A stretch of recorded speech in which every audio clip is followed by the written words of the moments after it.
तोड़ने ही कह रहे थे सर आप। संदीप लांबा जी यहाँ पे सूरज की हड्डियां तोड़ने के लिए अपने पास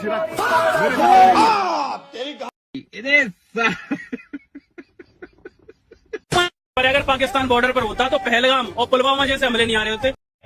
अच्छा। तो ये एक वीडियो देखी होगी, बहुत ज्यादा वायरल हो रही है और उस वीडियो को लेके बहुत सारे एडिट्स बन रहे हैं, क्लिप को काट कर उसको एडिट बनाया जा रहा है। भाई सबसे पहले मैं माफी चाहता हूं अगर उस वीडियो से आप लोगों को ऐसा लगता है कि मैंने इंडियन आर्मी को हर्ट किया, इंडियन आर्मी के लिए गलत बोला है, कुछ भी मेरे मुंह से निकला है, मैं दिल से माफी चाहता हूं। मैंने वो वीडियो डिलीट कर दी है। मैं माफी मांगता हूं इंडियन आर्मी से, मैं माफी मांगता हूं अपने शब्दों के लिए, मैं अपने शब्दों को वापस लेता हूं। भाई देखो, मेरा कुछ भी ऐसा इंटेंशन नहीं था जैसा आप लोगों ने समझा, मालूम ना। तो गाइस आप देख सकते हो ये मोदी की तेरहवीं का खाना है। अगर किसी को एंजॉय करना हो तो यहाँ पर आ सकते हो। अरे रुको जरा, सबर करो। देखो गाइस जंतर मंतर जाने का हमारा कितना अच्छा फायदा हुआ। I mean, ना हम जंतर मंतर जाते, ना हमें रूम खाली करना पड़ता, बिकॉज हमें क्या दिया गया, बेटा तुम रूम खाली करो, तुम्हारे और हमारे विचार ना मिल रहे, निकलो यहाँ से, दफा हो। तो गाइस चलो हम जा रहे हैं अपने घर को छोड़कर। अपने घर को नहीं, मतलब किसी और का घर है, लेकिन जा रहे हैं हम छोड़। तो पैसा भी उतना ही लगा है मम्मी, बहुत महंगा मिला है, डबल किराया है। तो देखते हैं अब क्या होगा आगे, और बाकी आप देख सकते हो जंतर मंतर जाने का फायदा या नुकसान, जो आप समझो।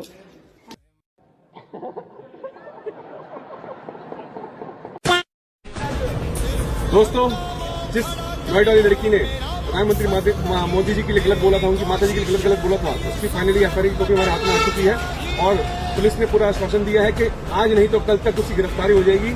वो लड़की जिसने इतना गंदा बोला देश के प्रधानमंत्री के लिए, उसकी गरिमा होती है प्रधानमंत्री की सीट की, पर किसी को नहीं छोड़ा जाएगा। जिन्होंने भी हमारे देश के प्रधानमंत्री का अपमान करा है, सबको ढूंढ के उनके खिलाफ एफआईआर होगी, कोई नहीं बचेगा।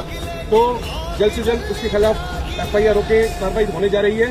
आप दीदी कहीं पे भी छुपी हो, पर हमारे देश के कानून से बड़ी आप नहीं हो। आपके खिलाफ कार्रवाई जल्द से जल्द होगी और आप जेल में होगी। इतना कहना चाहता हूं आपको। जय हिंद, जय भारत। साथियों, गुड न्यूज है, एफआईआर दर्ज हो चुकी है फाइनली। इसका नाम रुचिका है, नोएडा की रहने वाली है और मेजर है, माइनर नहीं है। आप सबको बता दूं, बहुत ज्यादा डिटेल अभी भी नहीं दे सकता हूं, एफआईआर के स्क्रीनशॉट शेयर कर रहा हूं। ये आप लोगों की मेहनत का नतीजा है कि फाइनली हम इसे ढूंढ पाए, वहां तक पहुंच पाए और इसके खिलाफ एफआईआर दर्ज हो चुकी है। अब हमारा काम यह है कि इस वीडियो को इतना शेयर करना है, कमेंट बॉक्स में उत्तर प्रदेश पुलिस और नोएडा पुलिस को टैग करना है कि इसके ऊपर जल्द से जल्द कार्रवाई हो, पुलिस इसको ढूंढ के इसको गिरफ्तार करे। लोकतंत्र में सभी को अपनी बात कहने की आजादी है, लेकिन देश के सर्वोच्च पद प्रधानमंत्री जी को गालियां देना, आर्मी को गाली देना बिल्कुल भी बर्दाश्त नहीं होगा। इस एफआईआर के लिए शेखर चहल भाई को और रोहित शर्मा भाई को भी बहुत बहुत धन्यवाद, उनकी भी मेहनत है और आप सबको भी बधाई और धन्यवाद। अब इस वीडियो को इतना शेयर करो कि सब तक पहुंचे और कमेंट बॉक्स को भी भरते रहना। जय श्री राम, जय हिंद। लोग इस लड़की पे भड़के हुए थे बिकॉज इसने हमारी आर्म फोर्स के बारे में, हमारे देश के बारे में और हमारे देश के पीएम के बारे में बहुत गंदा बोला था। बट आप सभी के लिए खुशखबरी है भाई, इनके ऊपर एफआईआर हो चुकी है, तो आप सभी को मजा आने वाला है। आपको इसकी 2 दिन में ही रील दिख जाएगी जिसमें ये रो रही होगी, गिड़गिड़ा रही होगी, माफी मांग रही होगी। लेकिन मैं आप सभी से सिर्फ और सिर्फ एक ही रिक्वेस्ट करना चाहती हूँ कि आप लोग इस बार इसको माफ ना करें, वो शब्द ना भूलें जो इसने यूज करे थे हमारे पीएम मोदी जी के लिए और साथ में उनकी मरी हुई माँ के लिए। जी हाँ, इतने गंदी चीजें बोली थी। अगर आपको नहीं पता है तो जाके एक बार सर्च करें और देखें। को फेमस होने का बहुत शौक था, तो भाई साहब अब ये ढंग से फेमस होंगी और दिल्ली पुलिस की तरफ से शानदार सी वीडियो आएगी, उस पे फुल कमेंट, फुल स्टोरीज, भाई एकदम फुल सपोर्ट मिलना चाहिए। देखो अब घर से भाग क्यों गए? अरे भाग क्यों गए घर से? बहुत ऊंची बातें कर रहे थे ना, बड़ी गंदी गालियां दे रहे थे ना हमारे मोदी जी को, बहुत ज्यादा गालियां लगा रहे थे ना। तो मोदी जी को तो दे ही रहे थे, साथ साथ इटली के पीएम को भी गाली दे रहे थे, उनका भी नाम इनके साथ गंदे तरीके से जोड़ रहे थे, अश्लील बातें बोल रहे थे। अब क्या हुआ? अब क्यों तुम्हारी सिट्टी पट्टी गुल हो गई? तो दोस्तों फाइनली वो चीज हो गई है जिसका हम वेट कर रहे थे, जिसके लिए मैंने इतनी सारी वीडियोस बनाई, इतना सारा गुस्सा मैंने अपनी वीडियोस पे निकाला। थैंकफुली वो चीज़ अब हो गई है। इस लड़की को तो आप जानते ही होंगे, मुझे बताने की ज़रूरत नहीं है। तो फाइनली ये लड़की पकड़ी गई है, मैंने खुद अभी थोड़ी देर पहले न्यूज़ पे सुना है। इनका नाम है रुचिका, नोएडा में रहने वाली है, 23 साल की ये लड़की है, मतलब बालिग है। और अनूप खेतान जी, इनकी वीडियो में मैंने अभी भी देखा कि ये लड़की पकड़ी गई है, इसके अगेंस्ट एफआईआर दर्ज हो चुकी है। अब यूपी पुलिस देखेगी इसका क्या करना है। किस्मत देखो भाई, किस्मत देखो ये किसके हत्थे चढ़ी है, यूपी पुलिस। और थोड़े दिनों में इसके अगेंस्ट क्या एक्शन लिए जा रहे हैं वो भी हमें पता चल जाएगा। बाकी देखो बात तो इतनी है, अब ये पकड़ी गई है, होना क्या है कि इसने अब 2-3 दिन में इसका स्टेटमेंट आ जाएगा। 2-3 दिन तो मैं ज्यादा बोल रही हूँ, कुछ ही घंटों में इसका स्टेटमेंट आ जाएगा। ये हाथ जोड़ेगी, आंसू निकालेगी, माफी मांगेंगी, और हम ठहरे अच्छे दिल के लोग, हम इसकी बातों में आने की कोशिश करेंगे। देखो इसने गलती तो बहुत बड़ी की है, इसने पीएम को इतनी गंदी गंदी गालियां दी हैं, वो तो एक इसका अपराध है ही, लेकिन इससे एक छोटी सी गलती और हो गई। इसने मोदी जी के साथ साथ इटली की प्रधानमंत्री जॉर्जिया मेलोनी को भी गालियां दी है, गालियां भी दी है और उनके बारे में अश्लील बातें भी बोली हैं। तो यहाँ ये नहीं बच पाएगी।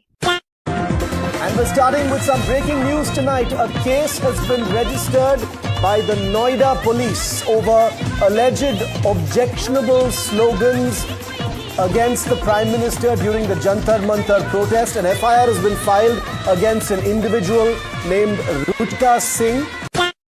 नमस्कार दोस्तों, जुलाई जैसा मैंने आप लोगों को कहा था, परसों हम लद्दाख के लिए निकल रहे हैं।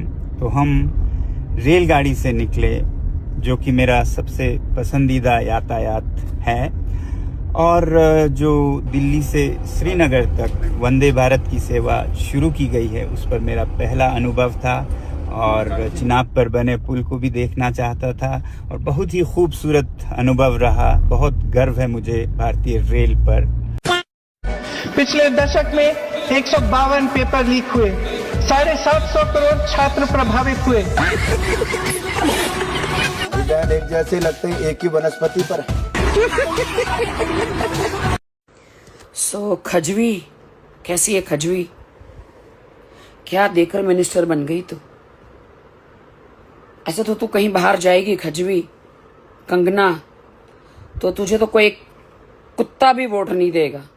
पता नहीं तू क्या देखकर सीएम पीएम पता नहीं क्या बन गई है, खुदा गॉड नोज कैसे बन गई ये।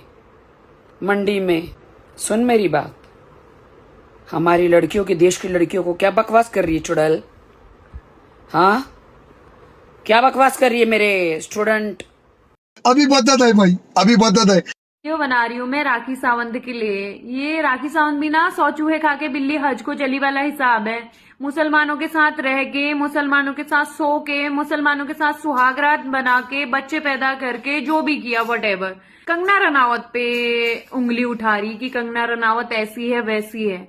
अरे बहन, तू अपना चरित्र देख लेना, तू कितने मुसलमानों के साथ रही है, तूने क्या क्या हलाला करवाए अपने। हलाला के बारे में वही लेडीज अच्छे से बता सकती है जिसका हलाला हुआ होगा, जो मुसलमानों के साथ रही होगी, जो मुसलमानों के साथ सोई होगी। हमारा तो दूर दूर तक कोई वास्ता नहीं है किसी से भाई, हमें तो अपने हिंदू धर्म से प्यार है, अपने हिंदुओं से प्यार है, दैट्स इट। मोहतरमा का कहना है कि कंगना रनावत टांग उठाकर मंत्री बनी है। अरे तो जीजी उठा तो तुम भी बहुत कुछ लेती हो, तुम काहे नहीं बन गई मंत्री है? या फिर आज तक अच्छे से उठा नहीं पा रही हो?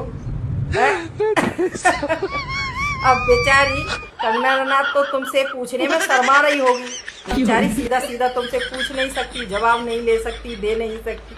तो सोचा हम ही पूछ ले कि जी टांग तो तुम भी उठाती हो, कभी किसी के यहाँ, कभी किसी के यहाँ, कभी किसी के यहाँ, तो तुम क्यों नहीं बनी आज तक मंत्री? या फिर अच्छे से उठा नहीं पा रही है? जब से कंगना ने ये बोला है कि जितने भी घटिया प्रोटेस्टर जो गाली देते हैं वो गटर के समान है, गटर के समान, तब से भैया तिलमिली मच गई है लोगों के अंदर, पागल हो गए भैया लोग। उसने प्रोटेस्टर की बोला जो गालियां दे रहे थे, ना कि उनके लिए जो स्टूडेंट थे। लेकिन मैं बोलना चाहिए गटर क्यों बोला? गटर नहीं बोलना चाहिए, बोलना चाहिए था गटर के अंदर टट्टियां पट्टियां टट्टियां, आप उसके समान हो, आप गुह के समान हो, आप एकदम बड़वे बकचोद एकदम लाड़ो जनरेशन के हिसाब से हो आप, ठीक है? ऐसा बोलना चाहिए था ना कंगना जी, आपने क्या। और ऊपर से सौरभ दास अभी आके पता है क्या बोल रहा है कि कंगना तो ऋतिक रोशन की जैसे पीछे थी वैसे मेरे पीछे, क्योंकि मैं यंग ऋतिक रोशन हूँ। मैं सिर्फ सौरभ दास को एक ही बात बोलना चाहूंगी, गाड़ी वाला आया घर से कचड़ा निकाल, गाड़ी वाला आया घर से कचड़ा निकाल। Saurabh Das, this is for you.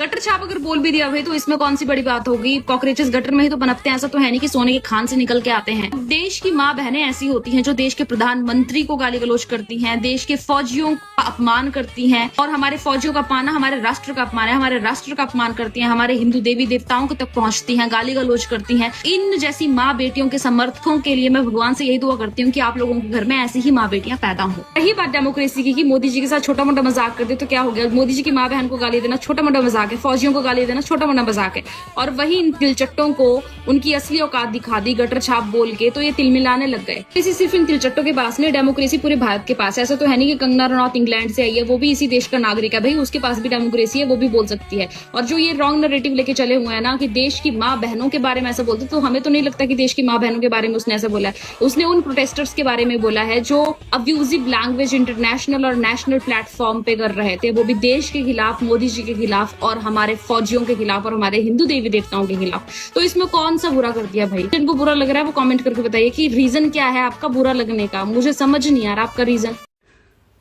तुम तुम तुम तुम तुम तुम और तुम बिगाड़ने वालों ने तो बहुत चल लगा दिए, पर बचाने वाला ने बाल विवाह का नहीं होने दिया। मुझे तो ये समझ नहीं आता कि लोग इन लोगों को आइडॉल कैसे मान लेते हैं। एक ये है टकला जो इंग्लैंड जाके पाकिस्तान जर्नलिस्ट से पर्सनल मीटिंग करता है, और एक ये है, इसको तो इतना भी नहीं पता कि हनुमान जी ने संजीवनी बूटी लाए किसके लिए थे। इन लोगों से और क्या ही उम्मीद करना। ये सब नहीं दिखता इन लोगों को, दिखेगा भी कैसे? सुअर है ना, सुअर को तो कीचड़ ही दिखेगा। क्या छोड़ो, जो भी हो, मैं तो और इन लोगों के मूवीज और जिंदगी में कभी नहीं देखने वाली। देखो सीधी बात, जो हम लोगों के साथ है, हमारे देश के साथ है, हम उसके साथ है, बात खत्म। अरे यार मोदी जी बस करो, चमचों से नहीं झिल रहा। ऑलरेडी आपने 2 वीडियो बनाकर इंस्टाग्राम पे तबाही मचा दी है। अच्छा खासा देश को संबोधन करते थे आप टीवी पे, हम लोग आपको टीवी पर देखते थे, आप इंस्टाग्राम पे आ गए। अब इंस्टाग्राम पे मोदी जी के अलावा हमें कोई दिख ही नहीं रहा है। मतलब यार क्या हो रहा है यार मोदी जी आपका, यार मतलब सच में सल्यूट है आपको। हर हर महादेव। भाई मोदी जी एक और वीडियो लेकर आ गए और मोदी जी को बढ़िया से एल्गोरिथम समझ में आ गया कि वीडियो जो है रात में ही डालनी चाहिए, तभी व्यूज आते हैं। क्योंकि हमारा पूरा जेनजी समाज सुबह 4 बजे तक फोन चला रहा होता है। 40 मिनट में 10 मिलियन व्यूज आ गए भाई। मैं बता रहा हूँ भाई, 24 घंटे के बाद मोदी जी के फॉलोवर 106 मिलियन होने ही वाले। हर रील के बाद 1 मिलियन फॉलोवर बढ़ जाते हैं। और मोदी जी ने आज फ्रेंड्स बोल के शुरुआत नहीं करी है, मेरे साथियों बोल के शुरुआत करी और पूरा समझाया कि भाई पेपर लीक के बारे में हम क्या क्या कर रहे हैं। फिर भी दुनिया भर के लोग बकचोदी करते रहते हैं कि इंडिया के अंदर तो डिक्टेटरशिप चलती है। भाई मोदी जी तो मनमानी करते हैं। ध्यान से देखो भाई मोदी जी के इस इनोसेंट चेहरे को, तुम्हें क्या लगता है भाई ये बंदा डिक्टेटरशिप कर सकता है? वैसे देखने वाली बात है, मोदी जी को ताना से सिर्फ वही लोग बोल रहे हैं जो लोग प्रोटेस्ट में बकचोदी करने गए थे और जिनके ऊपर एफआईआर पड़ रही है, उनको छोड़ के कोई नहीं बोल रहा है। आपको वीडियो पसंद आए तो वीडियो को एक लाइक जरूर कर देना, और अभी तक आपने हमारे चैनल को सब्सक्राइब नहीं किया है तो भाई चैनल को सब्सक्राइब करके बेल के आइकन को दबा देना, और अपना फेवरेट पार्ट नीचे कमेंट बॉक्स के अंदर लिख डालो, और कमेंट बॉक्स के अंदर जय श्री राम का नारा भी लगा डालो। तो फिर से मिलता हूं नेक्स्ट वीडियो में, अभी के लिए बाय बाय दोस्तों।